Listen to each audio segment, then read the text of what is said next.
MVP versus Ian Garry on 303. We heard maybe 304, July 27th. No, it's June 29th in Las Vegas. Had to talk to MVP about it. He's kind enough to join us right now on the program. There he is, Michael Venom Page, my man.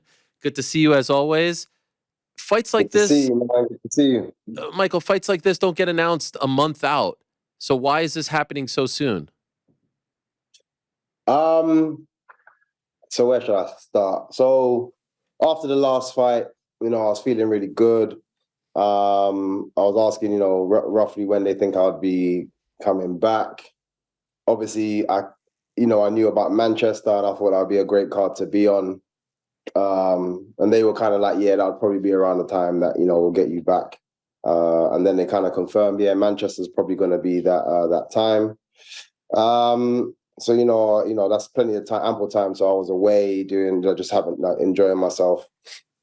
Got back, I was in Abu Dhabi, or Dubai, should I say, sorry, and then got back. And then I actually had asked for Ian Garry, and they said he's not available because he's fighting Colby. Then found out that, then I heard that Colby, I think there's like a medical issue or something. He's not going to make medical, something. I didn't really look into it too much. Said that he's not going to be able to make it. So, you can take that fight and we'll do it for June. And I was like, yeah, let's go. And then realized the time. I was like, oh, actually, to be fair, like, can we just do it on Manchester? Obviously, you guys already told me it's going to be Manchester. Can we just do it there? It makes sense. He's Irish guy, English guy. It makes sense. And I think Ian Garry was like, he's not doing it on any other show apart from June.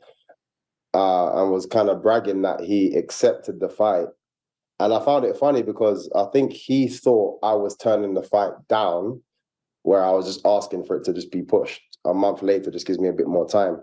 So he seemed a bit, excited about me supposedly not accepting the fight. And I was like, no, for that fight, I'll do it on short notice. It's not a problem for me, but I would have just preferred to just push it a little bit, one extra month just to give myself a little bit more time. But, that's why we're here. I had heard him also say that maybe there was some concern that you couldn't make the weight. Was there any truth to that? No. Again, it was literally talk with my team of giving myself the maximum amount of time that I'd normally have. As you say, it's a bit of a quicker turnaround, considering I've just come off holiday. Speaking to my coaches, like, just speak to the guys and see if they're happy to just push it 1 month. They already told you that's the card you're going to be on. It gives us time to sort out weight. It gives us time to, prepare. And yeah, he was just, he made a thing, like a massive thing of that. I can make weight in a couple of weeks. It's not that hard for me. Why do you think he didn't want to wait a month? I think he dick rides Conor McGregor. He's kind of like he's like the fake version of Conor McGregor. Like, if Conor McGregor was like a natural, pretty woman, he's like the BBL version. That's just a bad BBL version. You know what I mean? BBL Garry, yeah. I think I understand what you're saying, but just for those that may not know, including myself, what does BBL stand for? Tell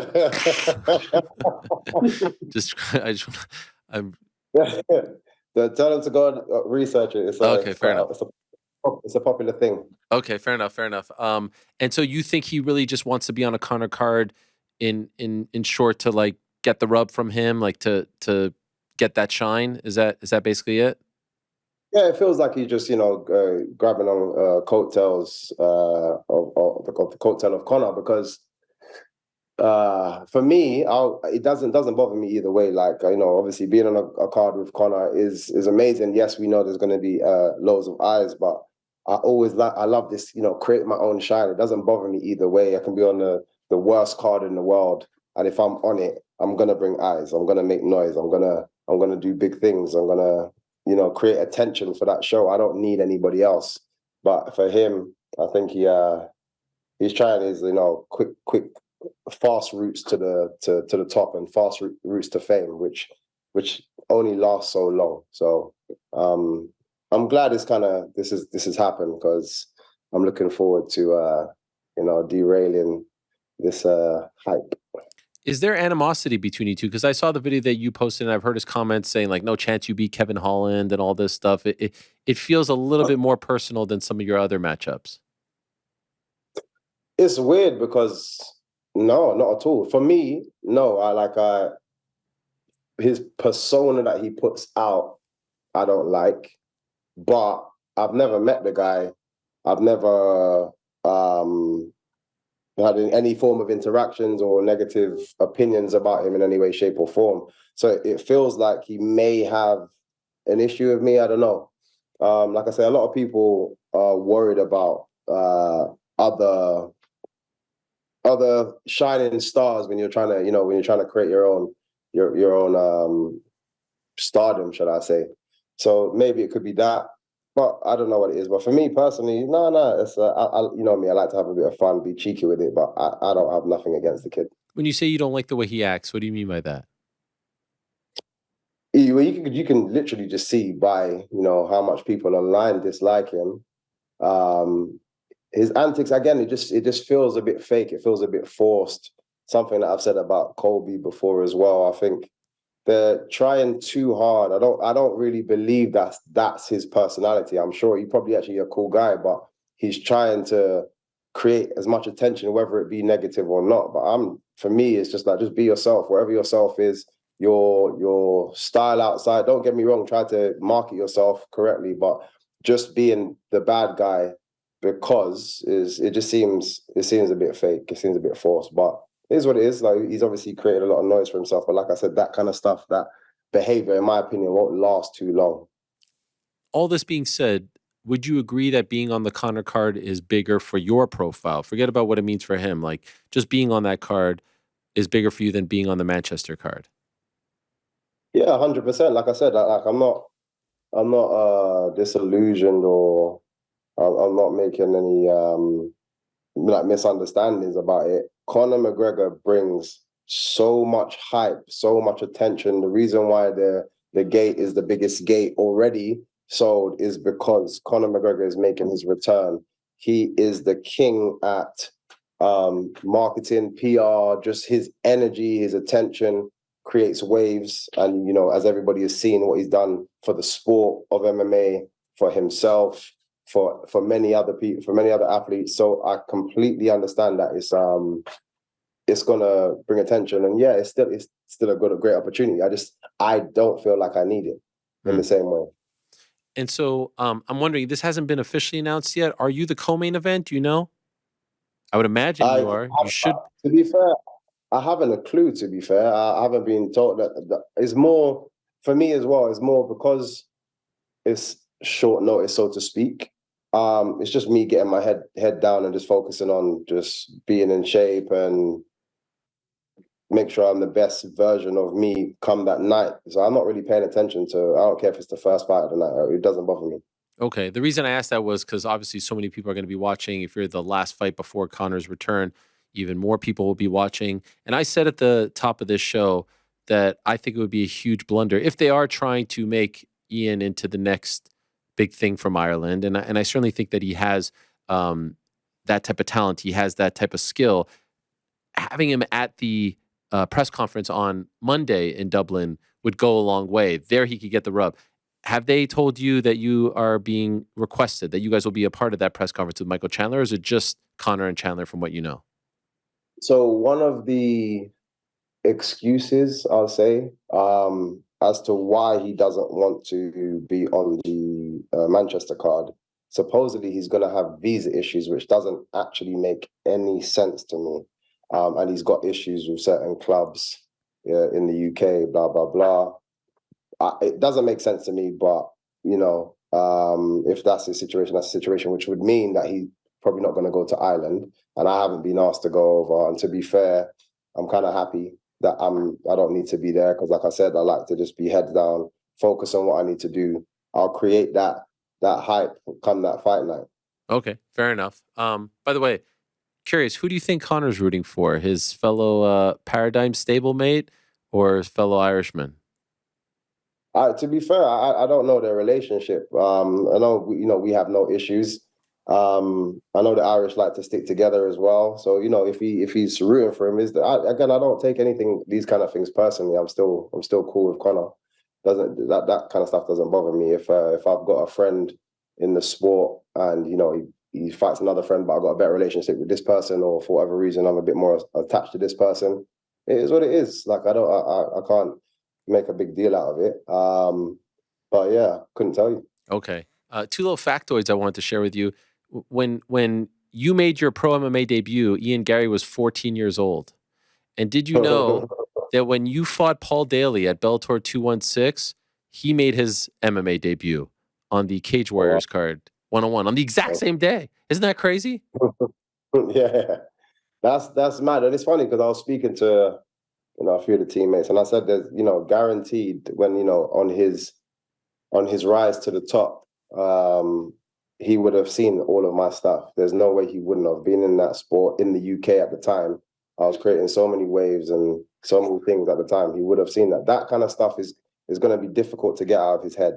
And I'm gonna see. I thrive in those kind of moments. I felt a similar kind of nervousness with Kevin Holland, and he showed me a lot of respect. I'm not saying he's not, Ian's not going to come out all guns blazing, but in the back of his mind, he's seen that kick, he's seen that jump knee, he's seen all these kind of things. So when certain things are happening during the fight, it's going to knock his confidence like way down faster than somebody that doesn't have that kind of relationship, shall I say. What is your assessment of his skill? Do you think he is worthy of the hype that he has received so far? 100%. He's a talented guy. From the Cage Warriors days, you know, having looked at some of the fights that he was doing from back in the day, very talented, very, very talented. The reason why he's there is because he's got the right attribute. I don't know if he's got the right mindset, but he's definitely got the right attributes. Doesn't bother me. His attributes for me, like I put myself against anybody standing, and I feel like I'll come out on top. So yes, I have to be on point, and this is why I want to head down just and train. But yeah, I still, fancy myself coming out on top. When you question whether or not he has the right mindset, what leads to that question? Like, why are you bringing that up? I feel like he just seems a bit like scattered. I don't know. And I've seen like interviews of him and short clips that I've seen of him. He just seems a bit all over the place. I don't know if I'm just making a rash judgment. It's not gonna, like I said, it's not gonna affect how I train. I'm gonna train like he's the best person in the world. But I don't know. There's just aspects of him that I've seen that I just feel like he's a bit all over the place. Okay. Do you think that all this is not, maybe he's coming a little too soon for him? Do you think he's not handling all the fame well? No, I don't. I wouldn't say that. I think he's maybe not handling the pressure of it. Fame is what it is. Just a few people knowing you, but that can move on very, very quickly. In these kind of times. But maybe just the pressure of it. Obviously, unfortunately, a lot of his personal stuff on his side keeps coming out and all that kind of stuff, and it's a lot for anybody to be able to deal with, especially somebody, a young man like him. But yeah, I'm not sure exactly what it is, what could be leading to that, but he's decided, like I said, to just play this role as the bad guy, which is okay, but I just don't believe it's 100% him. Mm. How do you feel about his striking style? Yeah, it's great. It's great. He's got like long, good distance control. His kicks are really nice. He's got some really nice high kicks, really nice low kicks. Obviously, we've seen that with Neil Magny, landing those leg kicks. He looks like he's got a good squeeze on him as well. He's got long arms, so when he's actually in clinch positions, he seems to be quite strong there as well. Again, yeah, like just great attributes, 100%. Like, definitely can't overlook somebody that has shown talent like that. If this fight wasn't going to come to fruition, who were they talking about you fighting on the Manchester card? But that's the thing. They wasn't really. It kind of seemed like everybody for some reason wasn't available. So like I said, I had asked for Ian Garry initially. I just thought that would be us. That would be a great fight. And they said he has Colby. I think Gilbert Burns is still a bit banged up from his last fight. When we spoke about him. I had actually there's a few other names that had flashed around. I just forget the names now, but a few other names that flashed around, and it wasn't like nothing confirmed. They kind of said we'll get back to you on this, and I was like, oh, let's see. I was looking at the list, like who else is there, and I was like, maybe Usman, because he's number one ranked. I told you I'm not here to play games. I'm like, might as well go shoot for the top of the hill. So I asked for Usman. I didn't hear anything back, and then when they got back to me, they had said Colby wasn't going to be available. So potentially this fight could happen. I reported earlier today that Nick Diaz was asking for you, but it obviously didn't come to fruition. Did you know about that? Who? Sorry, Nick Diaz. Nick Diaz was asking for me. Yeah.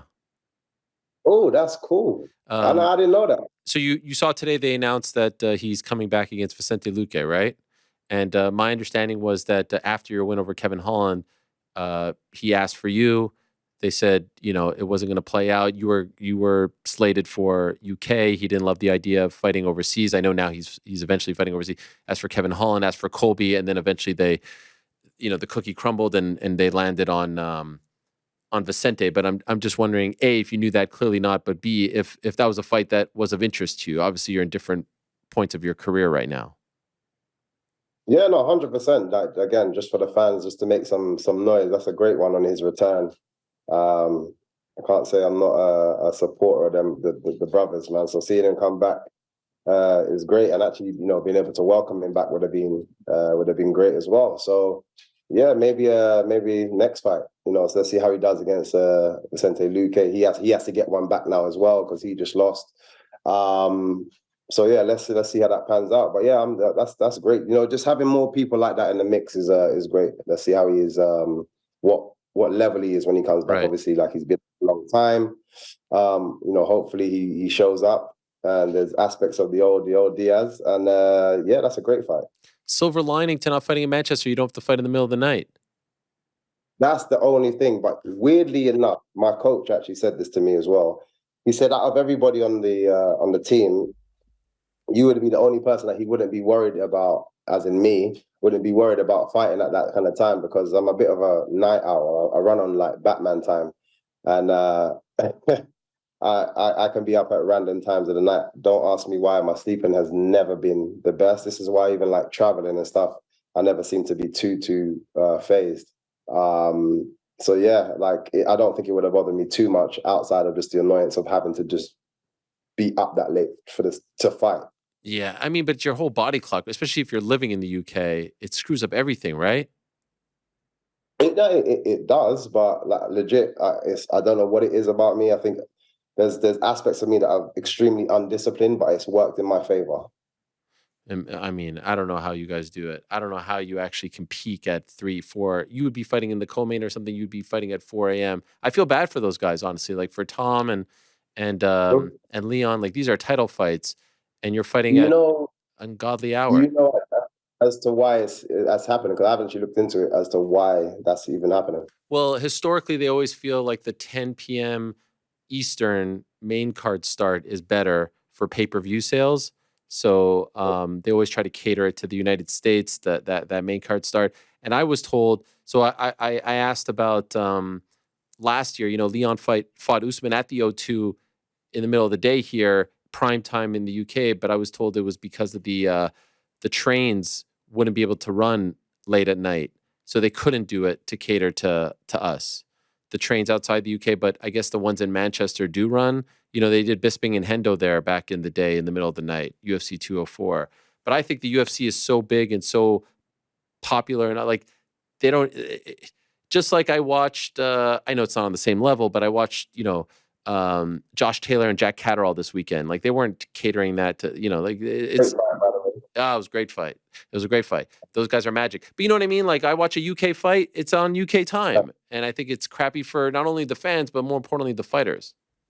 Yeah, 100%. I don't know why we're still at this stage anymore. I think, as you say, the Americans don't necessarily have to, adjust that much, and I think they'll happily do it every once in a while for a good show. And there's so many big names on that card. I don't see anybody that wouldn't adjust their timing just to make sure that they're available to watch that. So I don't know. Obviously, whoever's making the choices to do that is making it for a reason, but yeah, I don't agree with it. By the way, Leon Bilal, who do you like? Yeah, we know I spoke about this a few times, and to Sorry. keep it short, I'm edging towards Leon. I think, weirdly enough, Leon's slower paced style actually would suit Bilal better, especially being the grappler he is. But I just think everyone's still underestimating his level of grappling, his strength in clinches, as we've seen with him against Usman, him being able to take down the likes of an Usman and in such confidence fashion. So yeah, and I think the striking over the 5 rounds will slowly edge towards Leon, although Bilal has gotten, miles better in his striking. I just think, as he gets more and more tired from having, unsuccessful takedowns, or maybe takedowns where Leon stood back up, and that, physical battle over time, the striking will still be comfortable for Leon, whereas for Bilal, not as much, but only just, I give it to Leon. By the way, you and Hamza, cool stuff. How did that come about? Yeah, obviously, he's fighting Rob Whittaker, and Robbie's got that style, that bouncy style. So myself, it was mainly for Norbert Nevenyi, who's a Bellator fighter. It was mainly for him to go over and work with Hamza, but I happened to be over there already. Like I said, I was on holiday. So my coach was like, this is the only time he'll tell me this. He's like, this is the only time I'm going to tell you this, but extend your holiday. So I stayed, the extra, I think it was like 4 days, just to make sure I was around for sparring and doing some work with him. It was amazing to just see Hamza in person, like how he works. It was just great to just be around and be present for that. Norb actually went back again like a couple of weeks later, so I literally came back the other day. Yeah, they had some, again, great rounds, and he's the perfect replica for someone like Rob Whittaker. Oh my gosh. Is he as advertised in terms of his strength? Oh man, that guy is an absolute beast, like absolute beast. So more than as advertised. So yeah, it was great to see someone such high level in a completely different element. It was great to watch. Great to watch. Well, that is coming up on the 22nd of June. You're coming up on the 29th of June. You're now in the UFC 5 video game. Congratulations. You're hanging out with Offset and Metro Boomin. I may not know who they are, but that's great. That's amazing. And you have something planned for us as far as the walkout is concerned? Oh yeah. You know me. Yeah. You know me. Have you nailed it down yet? I got a few ideas. I got a few I ideas. hope they don't squash them this time. Huh? I think Oh, yes. You know what? I'm now. This is how I'm going to be doing it from now on. I'm now planning for a walkout. It's going to be big, but I'm also planning the A, B, C, D, just in case. Yeah. Not allowed. Is this allowed? Is this allowed? Is this allowed? Is this allowed? Until we land somewhere. So, but yeah, no, I love to have fun. I love to entertain. So that's just gonna be a thing. Oh my gosh. I mean, arguably there'll be the most amount of people that ever watch you fight live, right? For this, because it's a Conor return fight, it's going to be gigantic. So this is a chance to everyone will be talking about. Think about all the people that became a fan of yours who maybe didn't watch the Bellator days. It's going to be exponentially bigger now. So I'm delighted that you're on this card and that you're getting this opportunity. And I would think that it would be a no brainer that you'd be the co-main. And I like the spiciness between you and young Ian. I think there's something there. I don't know. There's something there. Makes it fun. It makes it fun. Like I said, I have no malice against him whatsoever. I just can't work like that anymore. I just I enjoy what I do. I enjoy making noise. I enjoy kicking people in the face, and he just happens to be the guy I need to kick next. And for the record, are you still ranked below him, or has that changed since it's been announced? Yeah, I'm still. I think I was 13 when once I first jumped in, and he's number 7, which is why I actually wanted that fight, because 7's my lucky number. Amazing. Michael, appreciate the time as always. Good luck. Always. And looking forward to it next month. Thank you so much. Thanks for having me as always, man. Take care. What a gent. Michael Venom Page. Tremendous stuff. What a fight. What an addition to the card as well. Thanks for watching. We appreciate it very much. Hey, if you like this video, give us the old thumbs up. Subscribe as well. You could get many more of these videos on the channel. So please do that.